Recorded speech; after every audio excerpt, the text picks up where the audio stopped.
हाय, मी RJ fashion designer Rupali. मैत्रिणींनो, आज आपण बघणार आहोत 36 मापाचं पेपर कटिंग. तर चला तर बघूयात आपण 36 मापाचं पेपर कटिंग कसं करायचं ते. 36 मापाच्या मेजरमेंट मध्ये आपण हे अशा पद्धतीने माप घेणार आहोत. छाती 36 तर छातीचा चौथा भाग प्लस 2 इंच असा 11 इंच रुंदी टाकणार आहे आपण. आणि पूर्ण उंची 13.5 आहे आपली, म्हणजे 13.5. तर त्याच्यामध्ये प्लस 1 इंच करून 14.5 करणार आहे.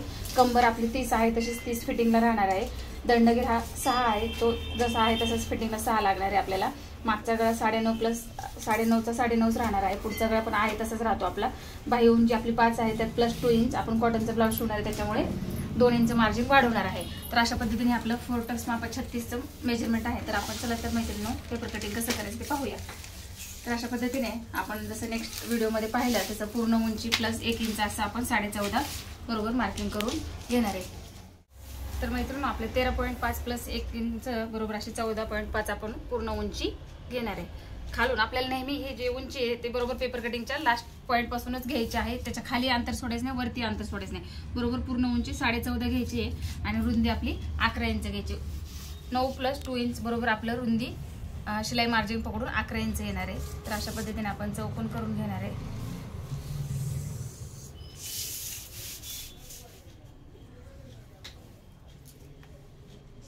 हा आपला चौकोन करून झाल्यानंतर ना आपण पुढची गळा रुंदी शोल्डर जसं आहे तसंच आपला 2.5 इंच म्हणजे 2.5, शोल्डर 3.25 3.2,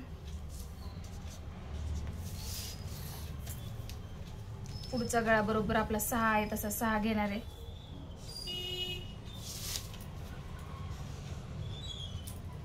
मुंडा पण आपला ॲज इट इज दरवेळेस 6च राहणार आहे, त्याच्यामध्ये काहीही चेंज होणार नाही. इथून मुंड्याचे आकार आपले 1.25 इंचावरून बरोबर असतात. पहिला आकार 1.25 इंच, तिथून अर्धा इंच खाली घ्यायचे आपल्याला. गळ्याचा आकार जो आहे तो बरोबर अर्ध्या इंचावरूनच राहणार आहे आपला. तर अशा पद्धतीने आपण 2 मार्किंग करून घेतल्यानंतर ना बरोबर ह्याला राऊंडिंग शेप असा इथून 6चा मध्य म्हणजे मुंड्याचा मध्य करायचा आपल्याला. इथून 2 पॉईंट आतमध्ये आणि पहिला जो राऊंड येतो बाहेरच्या राऊंडवरून बरोबर असं इथं घ्यायचं आपल्याला अशा पद्धतीने. दुसरा राऊंड ह्या अर्ध्या इंचावरून बरोबर इथून 2 पॉईंट आतमधून असं मार्किंग जॉईन करायचं. हा जो आहे तो आतला मुंडा म्हणजेच पुढच्या भागाचा मुंडा आहे आपला आणि हा बॅक साईड मुंडा आहे. तर अशा पद्धतीने 1.25 इंचावरून बरोबर आपले दोन्ही राऊंड करून घ्यायचे आणि पुढचा गळा जो आहे तो अर्ध्या इंचावरून बरोबर राऊंड करून घ्यायचा. अशा पद्धतीने आपल्याला हे झालं आपला पुढचा गळा. तर अशा पद्धतीने मुंड्याचा आणि गळ्याचा आकार झाल्यानंतर आपण काय करणार आहे आता क्रॉसपट्टी. तर क्रॉसपट्टी नेहमी आपली ह्या साईडला 2 इंच आणि या साईडला 2.5 इंच असते. हे मार्किंग बरोबर करून घ्यायचंय. तिथून आपल्याला काय करायचं 3.5 वरती आपण डॉट मार्किंग करून घ्यायचंय. तिथपर्यंत आपण काय करणार आहे ही क्रॉसपट्टी सरळ आणणार आहे. जिथपर्यंत आपला 3.5चा डॉट आहे तिथपर्यंत आपण ही क्रॉसपट्टी सरळ रेषेमध्ये आखणार आहे. आणि 3.5च्या डॉट पासून बरोबर हे पुढे आपण अर्धा इंच क्रॉस असं लाईन करून घेणार, म्हणजे तुमची क्रॉसपट्टी अजिबात चुकणार नाही. अशा पद्धतीने खूप परफेक्ट आणि फिनिशिंग मध्ये तुमची क्रॉसपट्टीने बऱ्याच जणांना हा आकार द्यायला जमते. तर काय करायचं 3.5 पॉईंट पर्यंत आपण काय करायचं 2 इंचाची सरळ लाईन मारून घ्यायची आणि इथून बरोबर स्केलनेच अर्धा इंच क्रॉस करून घ्यायचं आहे. त्याच्यानंतर आपल्याला राहिलेलं जे अंतर आहे त्याचा मध्य करायचा आहे. क्रॉसपट्टी आणि गळ्याच्या मधलं जे अंतर आहे ते 6 इंच, तर आपण बरोबर मध्य 3 इंचावरती घेणार. 3 इंचावरनं आपला 3.5 टक्स पॉईंट राहणार आहे. तर बरोबर 3.5च्या टक्स पॉईंटला आपण मध्य सेंटरला स्टार करून घेणार आहे. असं स्टार करून झाल्यानंतर 1.5 इंच इकडे, 1.5 इंच इकडे, 1.5 इंच खाली आणि 1.5 इंच ह्या वरच्या साईडला क्रॉस अशा पद्धतीने मार्किंग करून घेणार आहे आणि टच पॉईंट आखून घेणार आहे आपण. या साईडला समोर मुंड्याच्या क्रॉस साईडला आणि खालचा टक्स. तर खालचा टक्स जो आहे आपला तो अर्धा इंच असणार आहे असा. हे मी तुम्हाला दाखवते, इथं मार्किंग करायची गरज नसते आपल्याला.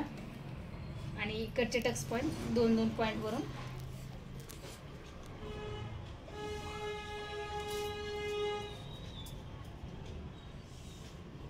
अशा पद्धतीने असतात.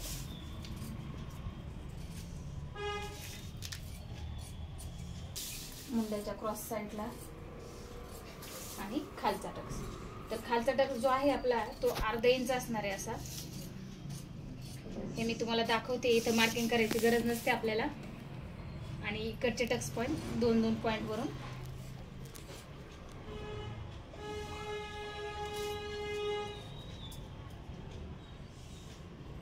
अशा पद्धतीने असतात.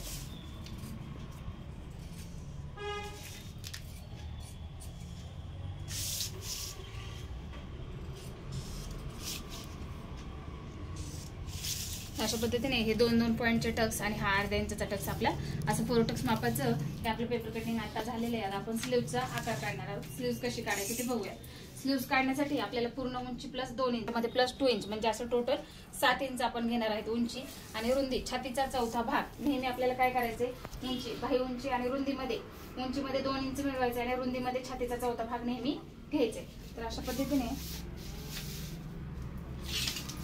आपण बरोबर हात चौकोन करून घेणार आहे. आपली उंची ॲक्युरेट भरल्यामुळे आपण उंचीमध्ये मार्किंग नाही केलेलं, बरोबर रुंदी फक्त घेतलेली आहे. तर रुंदी आपली आहे छातीचा चौथा भाग 9 इंच आणि उंची 5 + 2 बरोबर 7 इंच.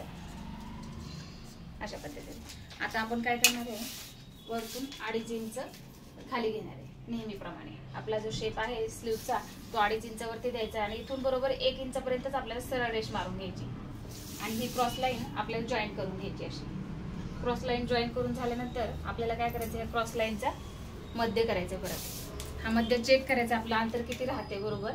तर आपलं आता 8.5 येते, तर 8.5चा मध्ये आपला 4.2 आणि नंतर त्याचा मध्ये 2.1 असं 3 डॉट करून घ्यायचे आपल्याला. हे 3 डॉट झाल्यानंतर वरती पहिल्या डॉटच्या वरती अर्धा इंच, तिसऱ्या डॉटच्या खाली अर्धा इंच.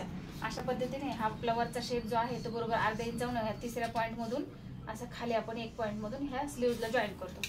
आणि दुसरा जो डॉट आहे हा पहिल्या डॉट मधून दुसरी जी लाईन येते आपल्या पहिल्या डॉट मधून अशी 1 पॉईंट वरून डॉट मधून बरोबर ह्या तिसऱ्या डॉट मधून अशी स्लीव्हला जॉईन होते. अशा पद्धतीने आपली स्लीव्ह येते. बघा लक्ष द्या, पूर्ण उंचीमध्ये आपण 2 इंच मिळवले, बरोबर 7 इंच उंची घेतली आणि रुंदी छातीचा चौथा भाग 9 इंच. तिथून त्याच्यानंतर काय करायचं, 2.5 इंच आपल्याला खाली यायचं. 2.5 इंच खाली आल्यानंतर इथे 1 इंचापर्यंत आपली सरळ रेष घ्यायची, कारण जेणेकरून आपली स्लीव्ह खालीवर व्हायला नको, सेम मार्किंग राहायला पाहिजे म्हणून. आणि त्याच्यानंतर तिरकी रेष मारून झाल्या, त्या तिरक्या रेषेचा आपल्याला काय करायचं, मध्य करायचं आहे. मध्यानंतर परत एक मध्य करायचं. असे 3 डॉट घ्यायचे आपल्याला, बरोबर 4 तुकडे होतात स्लीव्हचे म्हणजे. आणि त्याच्यानंतर पहिल्या डॉटवरून वरती अर्धा इंच, तिसऱ्या डॉटवरून अर्धा इंच खाली. अशा पद्धतीने वरचा राऊंड जो आहे तो अर्धा इंचाच्या रेषेतून तिसऱ्या पॉईंट मधून असा खाली येतो आणि दुसरा जो लाईन आहे ती पहिल्या पॉईंट मधून ह्या तिसऱ्या पॉईंट मध्ये अशी बरोबर येते. अशा पद्धतीने स्लीव्ह आणि 4 टक्सचं आपलं पेपर कटिंग. 4 टक्सच्या पेपर कटिंग मध्ये पण आता परत एकदा मी तुम्हाला सांगते, पूर्ण उंची प्लस 1 इंच, रुंदी छातीचा चौथा भाग प्लस 2 इंच. 2 इंच हे आपलं शिलाई मार्जिन राहतं. जसं की 9 + 2 बरोबर 11 इंच. आणि पुढचा गळा जसा आहे तसंच ॲज इट इज, मुंडा जसा आहे तसंच ॲज इट इज, मुंड्याच्या आकार 1.25 इंचावरून 2 पॉईंट पहिला आतमधून घेणार आपण.